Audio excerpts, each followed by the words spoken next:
আসসালামু আলাইকুম স্নেহের অষ্টম শ্রেণীর শিক্ষার্থীবৃন্দ, আজকে তোমাদের পাঠ্য বইয়ের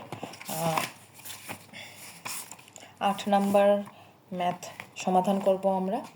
দেখো ম্যাথ কি বলেছে। ৬,৫০০ টাকা যে হার মুনাফায় 4 বছরের মুনাফা আসলে 8,840 টাকা হয়, ওই একই হার মুনাফায় কত টাকা 4 বছরে মুনাফা আসলে 10,200 টাকা হবে। দেখো এখানে দুইটা কেস দিয়েছে।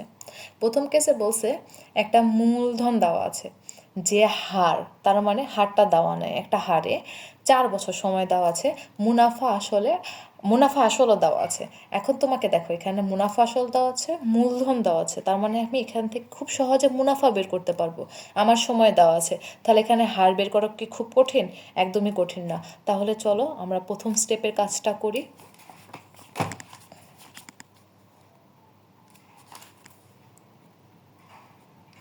প্রথম স্টেপে কি কি দেওয়া আছে? দেওয়া আছে, আগে আমরা লিখব, দেওয়া আছে মুনাফা আসল দেওয়া আছে,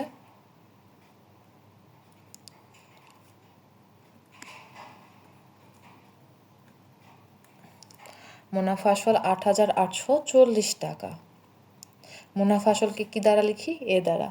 এখানে মূলধন বা আসল, মূলধন পি সমান সমান 6,500 টাকা। তাহলে মুনাফা আয় কিভাবে বের করব? আমরা জানি মুনাফা আয় সমান সমান মুনাফা আয় সমান সমান মুনাফা আসল অর্থাৎ এ বিয়োগ কি? মূলধন, তাই না? মূলধন বা পি। তাহলে এখানে এর মান কত? দেখো এর মান 8,840 টাকা বিয়োগ 6,500 টাকা। বিয়োগ করলে কত হয়? দেখো আমরা বিয়োগ করি, 8,840 বিয়োগ 6,500 টাকা, 2,340 টাকা। এটা আমরা পাইলাম মুনাফা। সময় কত বলেছিল? সময় এন সমান সমান 4 বছর বলেছে, 4 বছর। আচ্ছা, এখন আমরা কি বের করব বলো? হার দেওয়া নাই, তাই না? মুনাফার হার বের করব। তাহলে মুনাফার হারকে কি দ্বারা প্রকাশ করা হয়? মুনাফার হার আর দিয়ে প্রকাশ করা হয়। মুনাফার হারটাই আমাদের বের করতে হবে। তাহলে আমরা কি জানি বলো তো? আমরা জানি মুনাফা আই সমান সমান পি আর এন। আমার এখানে বের করতে হবে কি? বের করতে হবে আর। তাহলে আর সমান সমান I divided by P N. আয়ের মান কত? আয়ের মান 2,340। পি এর মান কত? 6,500 টাকা। এন এর মান কত? 4 বছর। তাহলে এন এর মান 4 বছর। তাহলে দেখো ক্যালকুলেশন করব, 2,340 ভাগ 6,500 গুণন 4, 0.09। বলেছিলাম এমন যখন আসবে তখন হার বের করার সময় আমরা শুধু উত্তর যেটা আসবে তার সাথে 100 দিয়ে গুণ করব, তাহলে আমরা পার্সেন্ট পেয়ে যাব। তাহলে এখানে মুনাফার হার আর সমান সমান 9%। এই যে আমরা আর বের করলাম, এটা কিন্তু গেল আমার প্রথম ক্ষেত্রে, এইটুক কেসের কথা গিয়েছে। এখন দেখো আমার দ্বিতীয় আরেকটা কেস আছে। বলছে ওই একই হার, তার মানে আমি যে হারটা বের করলাম, ওই একই হার মুনাফায় কত টাকা 4 বছরে মুনাফা আসলে 10,200 টাকা হবে। তাহলে আমাকে বের করতে বলছে আসল। তাহলে হারটা তো আমি পেয়ে গেলাম, তারপরে মুনাফা কই থেকে পাবো বলো? মুনাফা আসল দেওয়া আছে, তাই না? এখানে মুনাফাও দেওয়া নেই। তাহলে এখানে আমার দুইটা কেসে কাজ করতে হবে। চলো আগে লিখি দ্বিতীয় ক্ষেত্রে। প্রথম ক্ষেত্রে তো হার বের করে নিলাম, হার বের করার পরে আবার আমরা শুরু করব দ্বিতীয় ক্ষেত্রে মুনাফার হার কত পেয়েছি? মুনাফার হার আর সমান সমান, দেখো আমরা হার পেয়েছি কত? 9% পেয়েছি, 9%। তাহলে হার আর সমান সমান 9%। এই 9%কে আমরা কিভাবে ভেঙে লিখতে পারি? 9/100, তাই না? তারপরে মুনাফা আসল কত দেওয়া আছে এখানে? এই অঙ্কটা একটু কঠিন, তোমরা একটু মনোযোগ দিয়ে বোঝার চেষ্টা করবে আর আমাকে জানাও কমেন্ট করে, যদি অ্যান্সার শিট লাগে আমি ছবি উঠাই অবশ্যই কমেন্ট পোস্টে দিয়ে রাখবো। তাহলে মুনাফা আসল এ সমান সমান দেওয়া আছে 10,200 টাকা, আর সময় দেওয়া আছে n সমান 4 বছর, তাই না? সময় n সমান সমান 4 বছর, একই সময় দেওয়া ছিল 4 বছর। তাহলে এখন আমাদের বের করতে বলছে মূলধন P সমান সমান হোয়াট। এখন দেখো আমরা জানি আমাদের দুইটা সূত্র ছিল, একটা ছিল I সমান সমান PRN, আরেকটা ছিল A সমান সমান P প্লাস আই। তার মানে মুনাফা আসল সমান সমান মূলধন প্লাস মুনাফা।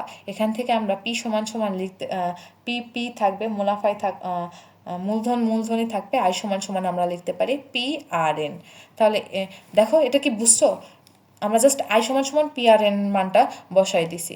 তারপর দেখো এখান থেকে আমার পি কমন যাবে, তাহলে পি যদি কমন নেই তাহলে এখানে হবে 1 প্লাস RN।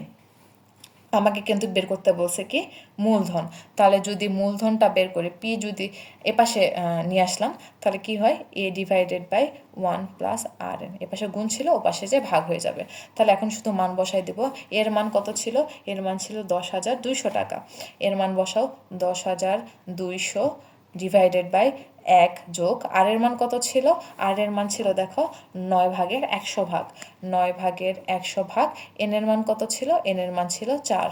এখন দেখো ক্যালকুলেশন করব। ক্যালকুলেশন কি করব? উপরে 10,200 ছিল, 10,200 এখন স্টেপে স্টেপে ক্যালকুলেশন করব। তারপর দেখো এইটুকে আগে হচ্ছে গুণ আছে, গুণটা আমি আগে করব, তারপরে যোগের কাজ করব। দেখো 1 প্লাস 4 9 36, 36 ভাগ 100। তাহলে এখানে কি আসবে?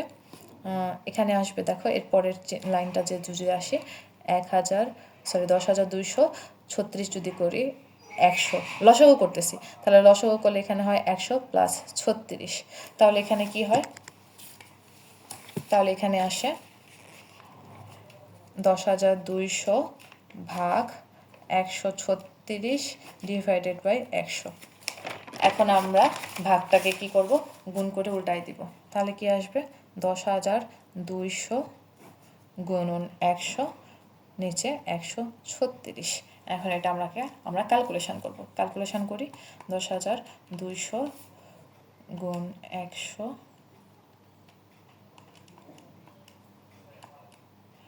ভাগ 136, উত্তর আসে 7,500 টাকা। তাহলে মূলধন কত? 7,500 টাকা। অতএব নির্ণয় মূলধন 7,500 টাকা, এটাই অ্যান্সার। আচ্ছা, অঙ্কটা অনেক বড়, তাই আমি আরেকবার সুবিধার্থে আরেকবার রিক্যাপ করি। এখানে তোমাকে বলেছে 6,500 টাকা যে হার মুনাফায় 4 বছরে মুনাফা আসল 8,840 টাকা হয়, ওই একই হার মুনাফায় কত টাকা 4 বছরে মুনাফা আসলে 10,200 টাকা হবে। তাহলে আমার এখানে প্রথম ক্ষেত্রে দেওয়া ছিল মুনাফা আসল দেওয়া ছিল 8,840 টাকা, মূলধন দেওয়া ছিল 6,500 টাকা। এই দুটার উপর ভিত্তি করে আমি কি করেছি? আমি মুনাফাটা বের করে নিয়েছি। কি করেছি? মুনাফা আসল থেকে মূলধনটা বা আসলটা বাদ দিয়ে আমি মুনাফাটা বের করছি। সময় আমার দেওয়া ছিল, তারপর আমি মুনাফার হার বের করেছি। শুধু হারের সময় আর সমান সমান আই ডিভাইডেড বাই PN, আমি সবগুলোর মান বসাই দিয়ে হার বের করছি। এখন আমাকে বলছে ওই একই হারে, তার মানে আমার দ্বিতীয় ক্ষেত্রেও দেখো হার সমান হয়ে গেছে, একই হারে। হারটাকে আমি কি করছি? 100/1 প্রকাশ করছি।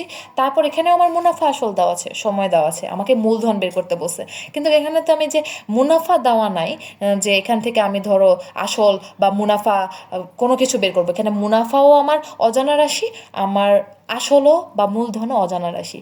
এই জন্য আমি কোন সূত্র বসিয়েছি? এ সমান সমান পি প্লাস আই, অর্থাৎ মুনাফা আসল সমান সমান মূলধন প্লাস মুনাফা। সেখান থেকে আবার আমি আয়ের সূত্রটা বসিয়ে দিয়েছি। আয় সমান সমান আমরা কি জানি? PRN। তারপর আমি কি করেছি? পিটা কমন নিয়েছি। তারপরে দেখো পি কমন নেওয়ার পর আমি হতেছে পি এর মানে যেহেতু আমাকে বের করতে হবে, পিটাকে এক পাশে রেখে এটাকে ওপাশে পার করে দিয়েছি। তারপর আমি শুধু ক্যালকুলেশন করেছি। এখানে ক্যালকুলেশনটা আমি একটু স্টেপে স্টেপে করেছি। কিভাবে করেছি? এখানে আমি প্রথমে গুণের কাজ করেছি, তারপরে লসাগু করেছি, যোগ করেছি, তারপর আমি জাস্ট ভাগটা গুণ করে উপরে পার করে দিয়ে আমি শুধু ক্যালকুলেশনটা করেছি। আশা করি বুঝতে পেরেছ।